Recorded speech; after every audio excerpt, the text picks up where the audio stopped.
여러분 반갑습니다. 방금 소개받은 제주대학교 이상희 교수입니다.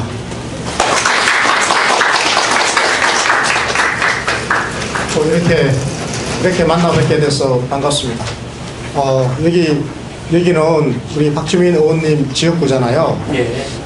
그 젊은 피도 있어서 정말 좋습니다. 젊은 피도 막 중간중간에 계시고, 역시 젊은 지역구 같아요. 좋습니다. 오늘 저는 여러분들 그 복지국가를 주제로 한 2시간 여러분들하고 시간을 같이 보내게 되는데요. 한 90분 강의를 하고 한 30분 질의응답을 하는 그런 시간으로 구성을 했습니다. 이게 보시면 제가 나와 있잖아요. 제가 되게 잘생겼나요? 네. 그 정도 괜찮죠? 네. 저게 이상이라고 조그만 글자로 제주대학교 제 연구실이에요. 제 연구실 앞에서 찍은 건데요. 제가 이걸 왜 찍었는가 하면 제가 이게 팟빵이라고 이 팟캐스트를 하는데 이게 프로필 사진으로 찍은 건데요. 그리고 뭐 복지국가 강의하러 제가 워낙 많이 돌아다니니까 그 표지 사진으로도 쓰고 해서 찍었는데 여러분 이제 팟빵에 이상희를 검색하시면 그러면 제가 참 하는 그러니까 이상희의 칼럼 읽어주는 남자 이런 팟캐스트도 나오고요. 그리고 박주민의 정수기도 나오고 그리고 뭐 또 다른 것도 나오는데요. 어쨌든 이거 여러분들 좀 많이 봐주시면 좋겠습니다. 오늘 저를 한번 보고는 이제 앞으로 또 잘 볼 기회가 그렇게 흔치 않겠지만 팟캐스트를 통해서는 일주일에 몇 차례씩 계속 자주 만나볼 수가 있으니까요. 일주일에 제가 이상희의 칼럼 읽어주는 남자 에피소드가 2개 올라가고 박주민의 정수기에 1개 올라가니까 최소한 3번은 이제 저를 만나실 수가 있는 겁니다. 이거 나왔죠? 주세요. 고맙습니다. 자, 국민 행복인데요. 저는 이제 행복이라고 하는 키워드를 가지고 우리 개인 특별한 경험에 따른 행복이 아니라 일반적인 행복이죠. 사회과학적인 의미의 행복입니다. 종교적 의미의 행복 이런 게 아니고 사회과학적 의미의 행복. 그래서 우리 국민들이 저는 행복했으면 좋겠다 이런 생각을 늘 가지고 지금까지 사회운동을 시민운동을 한 30년째 지금 해오고 있는데요. 그러기 위해서는 이제 새로운 형태의 사회 계약이 필요하다라고 하는 게 제 주장입니다. 이대로 행복하다면 이대로 살아도 되는데 문제는 이대로 행복 안 하다면 그러면 이제는 바꿔야 된다. 바꾸기 위해서는 계약을 맺어야 되는 거죠. 새로운 사회 계약, 저게 뉴 딜이에요. 딜이 계약이라는 소리거든요. 사회 계약하면 우리가 소셜 컨트랙트 이렇게 할 것 같죠. 근데 딜이라고 하는 말이 뉴 딜이 사실은 새로운 사회 계약이라는 소리예요. 그러니까 지금 이제 한국형 뉴 딜이 필요한 거예요. 우리 국민이 행복하냐라고 제가 여러분들에게 이제 여쭤보면, 여러분 개인 말고 우리 국민들이 행복할까요? 안 할까요? 안 한 걸로 되어 있습니다. 행복하지 않은 걸로 되어 있어요. 실제로 OECD 경제협력개발기구에서 국가의 행복 지표를 해피니스 인덱스라고 그래요. 행복 지수, 해피니스 인덱스, HI라고 대문자로 쓰는데요. 이 행복 지수 조사를 OECD 경제협력개발기구가 회원국들을 대상으로 매년 해요. 그러면 작년에 우리나라가 몇 등 했는가 하면 29번째예요, 우리나라가. 그러니까 대한민국이 경제력 규모로 보면 세계에서 11등에서 13등 사이를 왔다 갔다 해요. 그리고 1인당 국민소득, 실질 국민소득으로 보면 대체로 OECD 평균 수준, 그러니까 한 15등에서 20등 정도는 왔다 갔다 해야 돼요. 그런데 행복순위는 29등, 30등 이렇게 한단 말이에요. 그러니까 여러 기준에서 비춰볼 때 우리 대한민국은 국격에 걸맞지 않는 낮은 행복순위에 머물러 있다 이렇게 볼 수 있는 거죠. 우리 국민들이 행복하지가 않은 거란 말이죠. 그래서 OECD 행복지수가 저걸 측정을 해요. 그러면 11개의 하위 지표가 있는데요. 소득 수준이라든지 교육, 그 다음에 일자리, 그 다음에 주거, 그 다음에 건강 수준, 일과 가정생활의 양립 가능성, 시민들의 사회 참여, 지역사회 참여죠. 그리고 환경, 이런 여러 가지 지표들을 가지고 점수를 매겨요. 11개 지표를 가지고. 그래서 우리가 29등, 30등 했다는 소리죠. 그런데 이게 해가 갈수록 등수가 자꾸 떨어지고 있어서 좀 걱정이긴 해요. 그런데 어떤 나라들은 행복지수가 굉장히 높아요. 여러분, 어떤 나라가 행복지수가 높은 나라죠? 여러분 아는 나라 하나 대보세요. 핀란드 맞습니다. 핀란드가 작년에 OECD 순위가 4등이었습니다. OECD 38개 나라를 대상으로 했는데 핀란드가 4등 했고요. 또 어떤 나라가 있을까요? 네? 어느 나라요? 아프리카는 OECD가 아닙니다. OECD는 산업화된 나라, 선진국을 OECD라고 그러고요. OECD에 가입하려면 디벨롭트, 발전된 나라를 알아야 돼요. 산업화된 나라 이 말이죠. 아프리카 나라들은 산업화가 안 돼가지고 OECD에 못 들어오죠. 캐나다는 좀 떨어져요. 한 10위권 안짝 바깥. 어떤 나라요? 맞아요. 스웨덴이 꽤 순위가 높아요. 10위권 안으로 쑥 들어와 있는데, 그런데 톱 레벨은 아니에요. 스위스 맞습니다. 스위스가 3등쯤이에요. 스위스가 중서부 유럽의 선진국이죠. 독일, 스위스, 네덜란드, 룩셈부르크, 프랑스, 여기가 중서부 유럽의 선진국들이잖아요. 그 나라들도 꽤 행복 순위가 높은 편이에요. 그런데 압도적으로 늘 높은 나라들이 있어요. 노르웨이입니다. 노르웨이가 1등, 2등을 다투어요. 노르웨이가 작년에는 노르웨이가 1등을 했습니다. 그리고 재작년 그 전년도 2년 연속은 노르웨이가 2등하고 이 나라가 1등을 했습니다. 이거 북유럽에 있는 나라예요. 덴마크입니다. 덴마크는 정말 행복공화국이에요. 그 나라 국민들 아무나 붙잡고 그거 보고 행복하냐고 물어보면 왜 행복 안 하지라고 도로 반문하는 나라예요. 우리나라 택시 운전사들한테 말을 붙여보면 어떤 데는 화를 내시잖아요. 짜증나니까. 인생이 짜증나거든. 힘들고. 근데 그게 택시 운전사들은 늘 행복 바이러스를 전파를 하는 사람들이에요. 그 택시 드라이버가 행복 바이러스 전파자예요. 그러니까 식당 가면 식당의 서비스맨도 똑같고 심지어는 접시 닦는 사람들도 자기가 전문직이라고 생각해요. 실제로 저 접시 닦는 사람 있죠? 그 사람의 월급이 학교 선생님 월급하고 비슷해요. 전문직이지 뭐. 그러니까 택시 운전사도요 월급이 학교 선생님의 한 80% 돼요. 그리고 뭐 그게 적성에 맞으면 택시 운전하고 사는 거죠. 그러니까 자기가 하고 싶은 일을 할 수 있는 거예요. 그러니까 누구나 행복하다 그러는 거죠. 깜짝 놀랄 일인 거예요, 사실은. 그래서 행복의 조건이 뭔지를 연구를 해보니까 두 가지가 있었어요. 아까 제가 행복 지수를 측정할 때 11가지 지표가 있다고 그랬거든요. 보세요. 소득 수준. 이건 진짜 부자 나라라야 소득이 높을 거 아니겠어요. 또 어떤 게 있는가 하면 주거 환경. 그러니까 집에 1인당 사용하는 집의 평수가 몇 평인지를 계산해요. 그리고 화장실이 있냐 없냐도 다 따져봐요. 이런 거는 돈이 있어야 좋은 주거 환경을 마련할 거 아니겠어요. 돈이 있어야죠. 이것도 역시 경제 성장을 해야 돼요. 소득이 높아져야 돼요. 그 다음에 교육 수준. 교육 수준이 높으려면 학교를 다 보내야 될 거 아니에요. 그러면 나라가 돈이 있든 집안에 돈이 있든 돈이 있어야 될 거 아니겠어요. 그러니까 또 건강 수준. 건강은 돈이 있어야 건강할 거 아니겠어요. 돈 없는 사람이 건강하겠어요?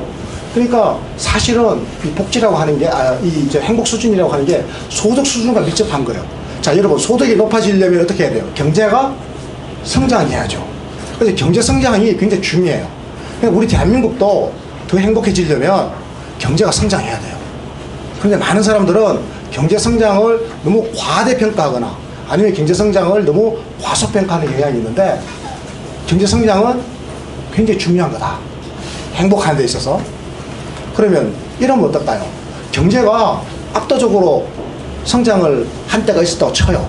그러면 그 경제 성장의 과실이 소수에 다 몰려가 버리고 많은 사람들이 복지 분배를 못 받아가지고 가난하다면 이 나라 행복할까요? 안 하잖아요. 그래서 복지 분배가 굉장히 중요합니다. 그런데 옛날에는 이 경제 성장과 복지 분배를 따로 분리해서 생각을 했습니다. 경제 성장은 경제 성장이고 복지 분배는 복지 분배다 이렇게 생각했어요. 그러니까 아무 관련이 없는 거라고 생각했는 거예요. 그러니까 경제가 성장해서 그 과실을 누가 많이 가져가고 또 어떤 사람은 아주 조금밖에 못 가져가더라도 그거는 경제 성장을 계속해 나가는데 별 지장이 없다고 생각했어요. 그런데 이제는 그 개념이 완전 바뀌었습니다. 이제는 복지를 하지 않으면 경제 성장을 못하는 시대에 왔어요. 그 얘기를 제가 좀 이따 다시 하기로 하고요. 어쨌든 국민이 행복해지려면 경제 성장과 복지 분배 두 마리 토끼를 다 잡아야 돼요. 둘 중에 한 마리만 잡아가지고는 안 돼요. 복지 분배에만 너무 초점을 맞춰서 만약에 경제 성장을 못하는 일이 벌어졌다면 그거는 행복 수준이 높을 수가 없어요. 경제 성장을 어느 한 시점에 좀 하긴 했는데 복지를 통 못하고 있었으면 그것도 행복할 수가 없는 거다. 제가 이렇게 말씀을 드린 거고요. 경제 성장과 복지 분배가 행복의 조건이다. 자, 이 집단 자살 사회, 저게 어느 나라를 말하는 것 같아요? 우리나라입니다. 이 제가 한 말이 아니고요. 이게 여러분 IMF라고 여러분 지금 잘 아시잖아요. 옛날에 우리 금모으기도 했잖아요. 네. 20년 전에 대한민국에 그걸 강타했던 외환위기 때 사실 우리가 외환위기라는 말보다 일반 서민들은 IMF라는 말로 더 잘 기억하잖아요. 그 IMF입니다. 바로 인터내셔널 마니터리 펀드, 국제통화기금. 저 IMF가 우리나라가 외환위기 때 저 IMF의 총재가 깡더시라는 사람이 있는데 그 깡더시가 우리나라에 참 못된 짓을 많이 했습니다.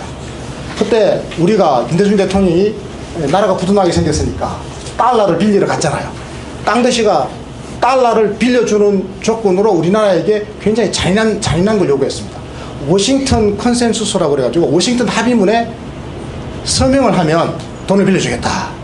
그래서 김대중 대통령이 나라가 부도나게 생겼으니까 외화를 달러를 빌려와야 돼요. 빌려오는 조건으로 워싱턴 컨센서스에 서명을 했습니다. 그 핵심적인 내용이 바로 뭔가 하면 바로 신자유주의 내지는 시장 만능주의라고 부르는 거예요. 그러니까 어떤 건가 하면 시장의 의사결정권의 대부분을 넘겨주고 국가가 시장에 대한 책임을 좀 면하는 겁니다. 국가가 시장에서 발을 살짝 빼는 거예요. 그럼 어떻게 하면 국가가 시장의 책임을 덜 지고 발을 빼는 건가 하면 시장을 자유화시켜주면 돼요. 이게 바로 시장의 자유화라고 하는 겁니다. 자유화라고 하는 것을 하려면 두 가지를 하면 돼요. 두 가지를 하면 시장은 자유화가 돼요. 첫 번째, 규제를 완화하면 돼요.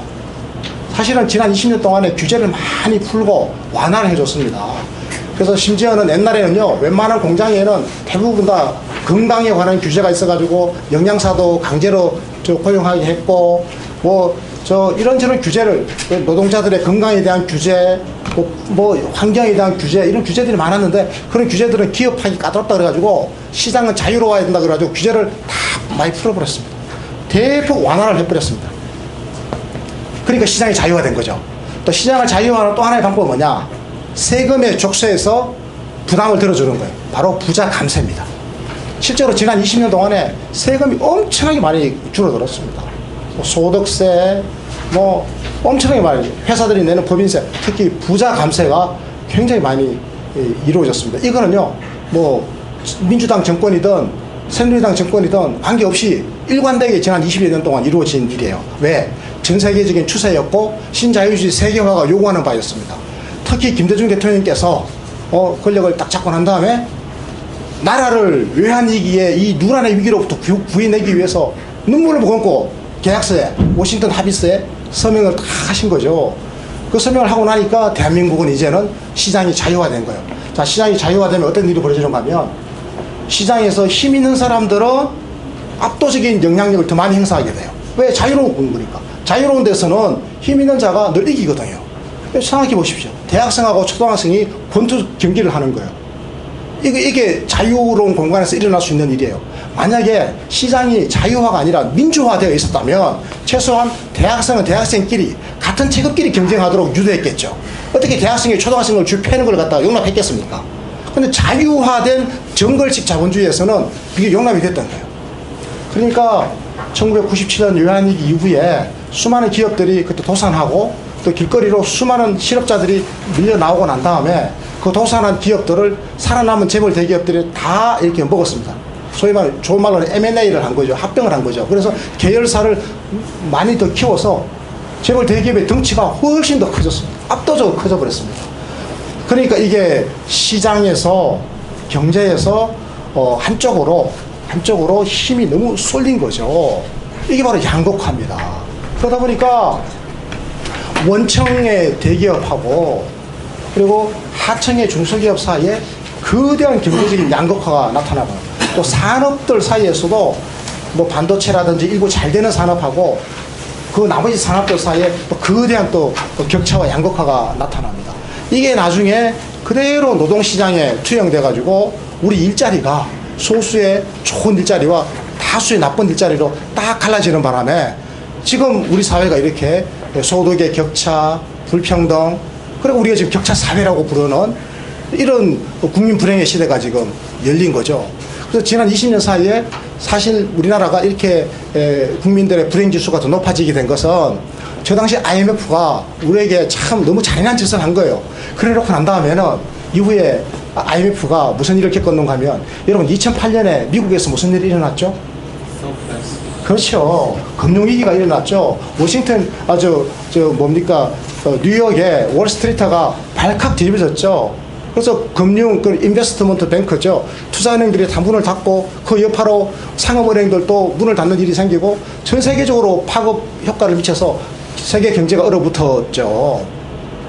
그 일을 겪고 나니까, 이게 안 되겠구나. 신자유주의가 이게 답이 아니었구나라고 하는 것을 IMF가 깨닫던 겁니다.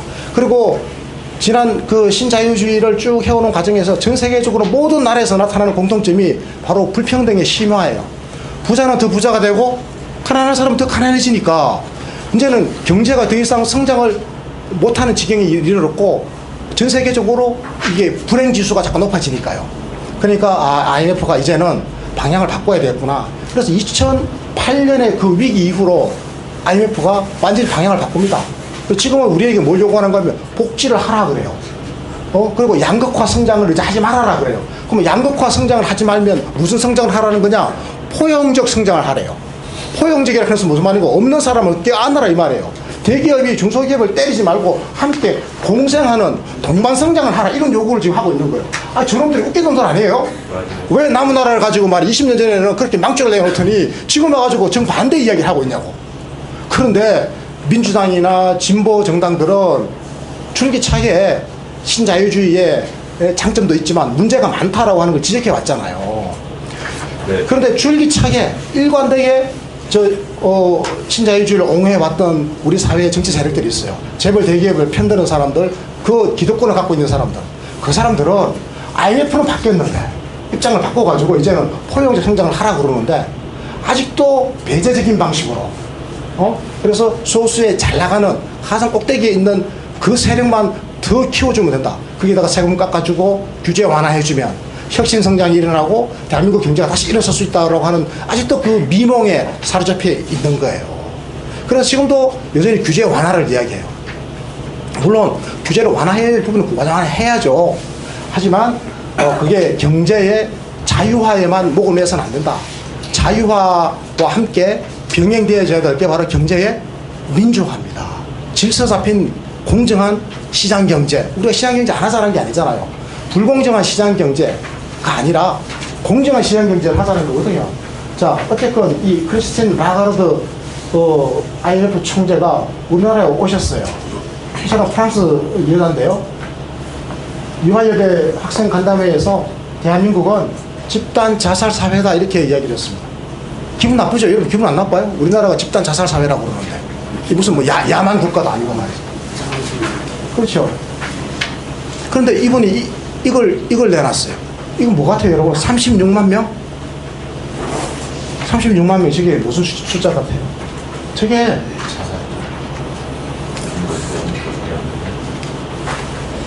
저게 말이죠.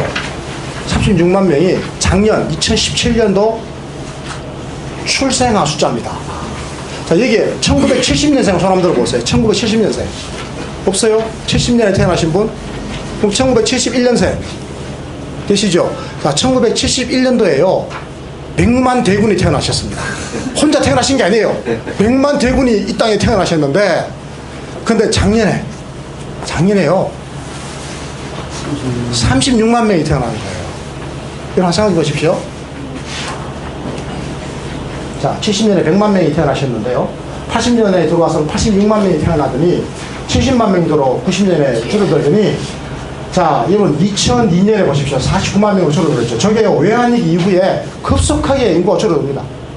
경쟁이 심화되고 실업자의 긴 대열이 형성되고 승자 독식, 그야말로 승자가 takes all, 그러니까 위너가 takes all 다 가져가는 겁니다.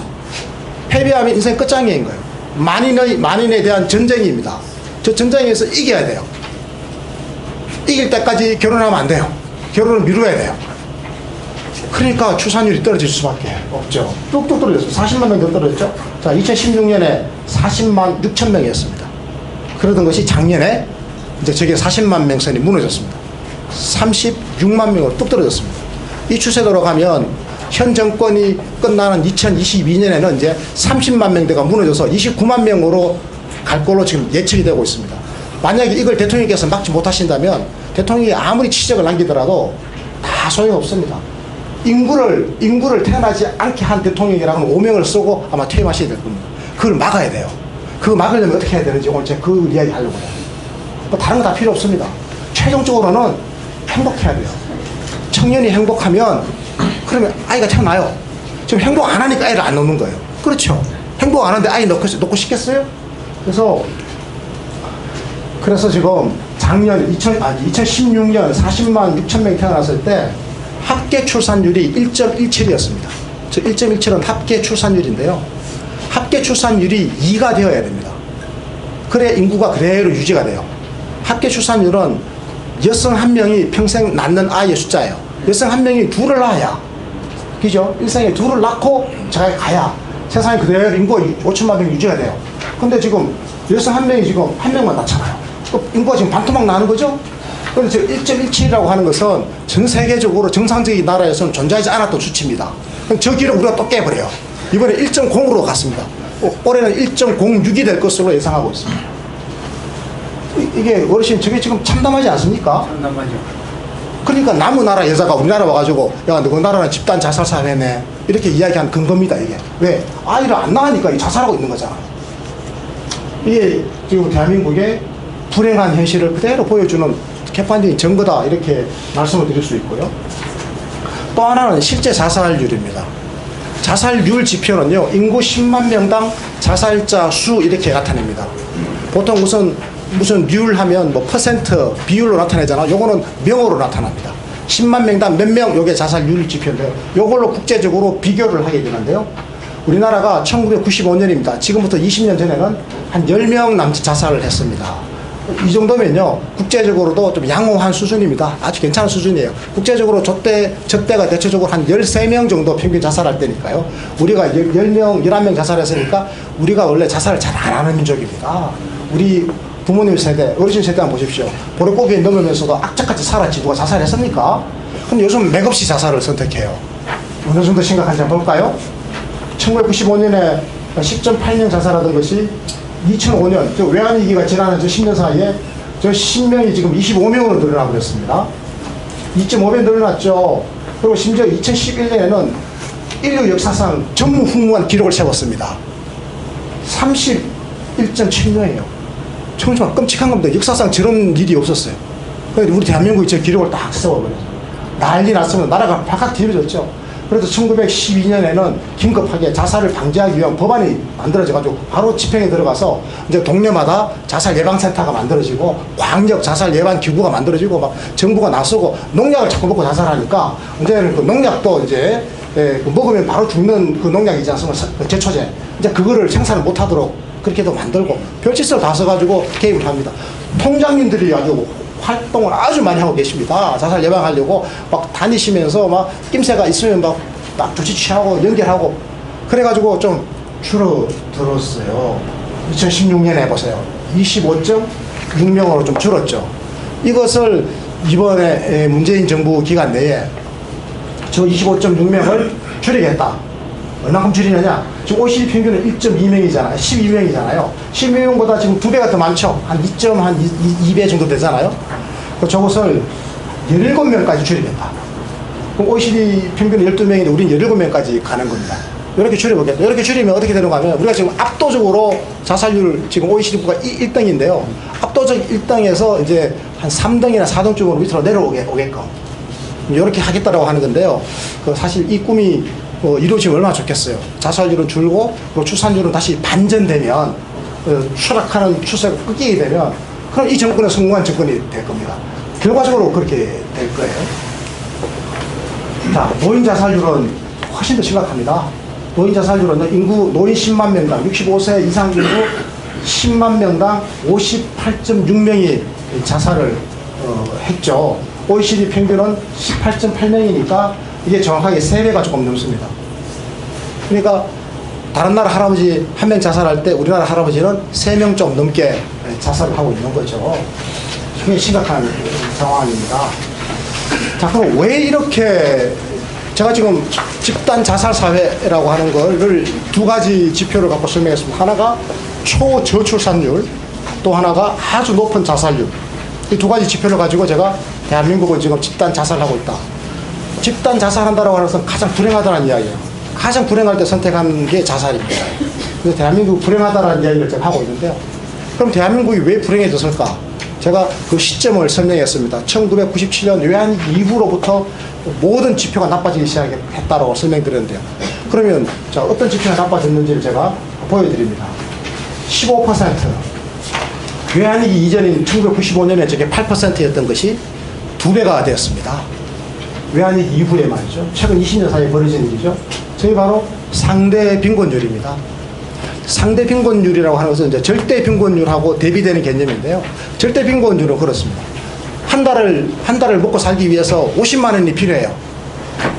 그러면 절대 빈곤율은 50만 원을 못 버는 사람이 절대 빈곤자예요. 30만 원을 번다? 그럼 이 사람에게는 20만 원을 메꿔줘야 절대 빈곤 상태에서 탈피하는 겁니다. 국민기초생활보장제도가 절대 빈곤자를 보호하기 위한 제도입니다. 그럼 저 상대 빈곤자를 어떻게 하느냐? 문제는 사실 저 상대 빈곤에 있습니다. 저 상대 빈곤자는 이렇게 측정합니다. 소득이 가장 많은 사람부터 가장 적은 사람까지 일렬로 줄을 쫙 세워놓고 딱 가운데 있는 사람 있죠. 요거 우리가 중위소득자라고 해요. 중간에 있는 소득자. 요 중위소득자 소득의 절반도 안 되는 사람을 상대 빈곤자라고 그러는데요. 이 사람의 비율입니다. 자, 여러분 그러면 우리나라에서 중위소득자는 소득이 높을까요? 낮을까요? 그러시면 어떨 것 같아요? 딱 중간에 있는 사람이 돈 많이 벌어요? 적게 벌어요? 적게 많이 벌지 못하죠. 적게 법니다. 왜 그런지 아시죠? 많이 버는 사람은 저 위에다 올라가 계시잖아요. 그러니까 중간에 있는 사람은 우리나라에서 중위소득자는 굉장히 가난합니다. 그런데 유럽 복지국가들에서 딱 중간에 있는 사람은 살만해요. 웬만한 사람은 다 중간에 있어요, 사실은. 그럼 우리나라에서 중위소득자는 진짜 가난해요. 그럼 이 사람 소득의 절반도 안 된다고 하는 것은 무지 가난한 거예요. 사실상 대한민국의 상대 빈곤자는 절대 빈곤에 근접할 정도로 가난한 사람들입니다. 저 사람의 비율이 최근 20년 사이에 2배로 늘었다고 하는 거예요. 그렇죠. 상대 빈곤자들 사이에서 자살자가 많이 발생을 합니다. 저 사람들은 아이를 안 낳습니다. 결혼도 안 해요. 그러니까 출산율 떨어지고 자살률이 높을 수밖에 없는 거예요. 저 부분을 어떻게 손을 봐야 되는데 우리 대한민국은 그동안에 저 부분에 대해서 신경을 안 썼습니다. 어떻게 했는 줄 아세요? 과거에 보수 정부들 하에서 부자들 보고 돈을 더 벌려고 그랬습니다. 재벌 대기업 보고 더 많이 돈을 벌려고 그랬어요. 그래서 부자들의 바가지에 물이 돈이 가득 쌓여서 넘쳐나면 이게 흘러내릴 것이다. 소위 말하는 낙수효과죠. 그래서 저 밑으로까지 가서 상대 빈곤자들에게도 그 온기가 전해지는 거죠. 아랫목이 절절 끓으면 저 운목도 나중에 따뜻해질 것이다라고 하는 논리 있는데 결과적으로 아랫목은 절절 끓어도 운목은 하나도 따뜻하지 않은 일이 실제로 벌어진 일이죠. 그러니까 낙수효과가 거짓말이었단 말이죠. 그 거짓말에 우리는 20년 동안 속았던 거예요. 그 20년 사이에 복지도 거의 안 했고 가난한 사람들의 인적 능력을 개발하기 위한 국가의 투자도 없었고 아무것도 없었던 거예요. 그러던 사이에 상대 빈곤율은 점점점 늘어나고 저기에서 저출산과 자살이 생겨나고 저 범위가 자꾸 위로 파급되는 거예요. 나도 저렇게 될까 봐서 바로 그 위에 있는 사람들이 또 경쟁의 대회에 나서게 되고 이 악순환이 반복됐던 거죠. 노인의 상대 빈곤율도 굉장히 심각합니다. 이제 OECD 평균의 4배인 47%나 됩니다. 그러니까 어르신들의 절반은 사실은 상대 빈곤자입니다. 저 보세요. 노인들의 빈곤율이 OECD 평균의 4배가 되니까 그러니까 자살률이 OECD 평균의 3배가 넘었잖아요. 그래서 빈곤율과 자살률이 거의 비례합니다. 대체적으로 어떤 경우에 노인들이 자살하시는가 하면 첫 번째 가난해야 돼요. 지금 가난한 게 그대로 지금 비례하죠. 그 다음에 외롭고 그리고 이제 질병에 걸리게 되면 이 세 가지가 딱 맞아떨어지면 자살을 선택하는 경우가 많아요. 그래서 노인 빈곤율과 노인 자살률은 거의 비례한다라고 하는 말씀을 제가 드렸고요. 이게 굉장히 중요한 지표죠. 48%라고 하는 게 나왔습니다. 저게 1995년만 하더라도 외환위기 이전이죠. 저게 32%였습니다. 그러니까 저게 48%로 바뀌었어요. 미국과 우리가 동률입니다. 미국과 함께 전 세계에서 우리가 압도적으로 1등이에요. 저게 바로 상위 10% 소득자의 소득 점유율입니다. 상위 10%가 전체 소득의 절반 정도를 가져가 버려요. 그러면 나머지 90% 인구는 그 절반을 가지고 먹고 살아야 되는 거예요. 그것도 또 상위 20%, 30% 중산층이 대부분 다 가져가니까 하위 50%는 전체 소득의 한 6 내지 7% 정도만 가지고 살아야 돼요. 근데 이게 우리 사회의 비극이죠. 그러니까 누구들 하위 50%에 들어가고 싶겠습니까? 처음부터 위로 올라가기 위해서 발버둥을 치는 거예요, 지금. 이게 학교 현장에서 나타나는 겁니다. 부모들이 아이들에게 내 새끼만큼은 그래도 위로 좀 밀어 넣어야지 싶어서 수단과 방법을 안 가리고 경쟁에 나서는 거죠. 지금 제가 쭉 설명을 해드렸는데요. 지금 기존에 우리 대한민국의 패러다임을 제가 아까 신자유주의라고 말씀드렸는데요. 다른 말로 하면 우리가 이제 시장이 만능이다, 경쟁이 만능이다라고 흔히 이야기하는 시장 만능주의 경제 질서를 우리가 지난 20년 동안 구축해 왔지 않습니까? 저건 이제 시장의 지나친 자유화죠. 시장의 비민주성을 그대로 드러내는 겁니다. 저기에서는 아까 말씀드린 것처럼 경제가 양극화되는 거예요. 재벌 대기업 중심의 원청 대기업, 압도적인 힘을 가지고 있죠. 그리고 절대 다수의 중소기업들은 하청 계열화되든지 그렇게 되지 않으면 정말 영세한 기업으로 전락해야 되는 이런 상황으로 내몰려 있습니다. 그리고 문제는 말이죠. 또 지금 복지가 문제예요. 그동안에는 대한민국의 복지가 지나치게 선별적이었습니다. 제가 만약에요, 우리 의원님에게 나중에 의원님 연세 드셔서 복지 받으세요라고, 국가로부터 복지 받으세요라고 이야기하면 굉장히 기분 나쁠 거예요. 왜냐하니까 국민기초생활 대상의 수급자가 되라는 이야기잖아요. 그건 하위 3.2% 국민에 속하라는 이야기거든요. 그래서 뭐 인생이 쫓딱 망한 거예요, 사실은. 하위 3.2%에 속해서 나 스스로는 내 생계 문제를 해결하지 못해서 국가로부터 최저 생계비를 지원받아야 내가 먹고 살 수 있는 사람. 이분들이 지금 국민기초생활보장 수급자, 전체 국민의 3.2% 선별적 복지 대상자들이죠. 그런데요, 유럽 사람들을 만나가지고 국가가 복지를 주는 걸 어떻게 생각하냐고 그러면 그건 당연한 거라고 생각해요. 굉장히 부자예요. 회사 사장님인데도 복지를 받아야죠. 당연히 받아야죠. 그래. 왜 그런가 하면 그 나라에서 복지라고 하는 것은 보편적인 개념이에요. 그래서 복지는 누구에게나 보편적인 거죠. 예를 들어서요, 굉장히 부잣집에서 아들로 태어났죠. 아버지가 부자예요. 그리고 혹은 또 어떤 사람은 아버지가 가난할 수도 있잖아요. 그런데 이 아이가 살아가는 데는 아버지가 부자인지 가난한지는 아무런 영향을 못 끼칩니다. 한 푼의 치도 영향을 못 끼쳐요. 이 아이의 삶에. 왜 그런가 하면 보육에서부터 교육, 직업훈련, 취업, 사회생활, 그리고 인생의 또 새로운 이모작, 새로운 도전, 이 모든 과정에서 들어가는 모든 비용이 있죠. 즉 기회를 만들어주는 데 들어가는 모든 비용은 보편적으로 국가가 책임을 지는 거예요. 무슨 말인지 아시겠습니까? 그럼 아버지가 누구냐는 아무 상관이 없는 거예요. 그러면 아버지들은요, 굉장히 자유롭습니다. 아버지가 도전하다 인생 망하더라도 내 새끼가 망할 일은 없는 거예요. 근데 왜 우리나라의 아버지도 도전 안 하는 줄 아세요? 아시죠? 내가 잘못 도전해서 망하면 그럼 마누라 이혼하자 그럴 거고, 그럼 애들은 고아원에 가야 되는데 뒷발에 나왔는데 이것 때문에 도전 못 하는 겁니다. 쪼잔한 인생을 사는 거예요. 누가 때리면 얻어맞고 그냥 밥만 얻어먹고 겨우 버티는 거예요. 그 인생이 무슨 활기찬 인생이고 새로운 도전이 되겠습니까? 그런데 그 인생에서 무슨 대단한 창의성이 나오겠어요? 그냥 사는 거예요, 끈끈하게. 버티고 긴 시간 일하면서 버텨내는 거는 우리나라 사람이 제일 잘해요, 사실. 그러니까 노동시간이 세계에서 넘버원을 기잖아요. 구박하면 얻어맞고 또 성추행하면 당하고 또 버티는 데 선수들이에요. 요새는 잘 안 버티려고 하죠, 우리도. 하도 이제 악받치니까 한마디씩 애끓이고 이제는 요즘은 이야기를 하기 시작해요. 그런데요, 그런 겁니다. 그래서 저 복지에 대한 개념이 우리 국민들은 너무 잘못되어 있는 거예요. 제가 솔직히 한 말씀 드려볼까요? 선생님, 복지하면 솔직하게 머릿속에 떠오르는 게 뭡니까? 어떤 사람이 떠올라요? 기초수급자. 기초수급자 떠오르죠. 뭡니까, 자원이 그 노숙자, 예를 노숙자도 오르고, 또 고아원에 가 있는, 고아원에 가 있는 아이들도 오르고, 그다음에 병상에 누워있는 돈 없는 불쌍한 할아버지들도 오르고, 우리는 그런 사람들만 복지라고 떠올리지, 복지가 바로 보통 사람들의 삶이라고는 아무도 생각 안 해요. 이게 잘못된 거예요. 그러니까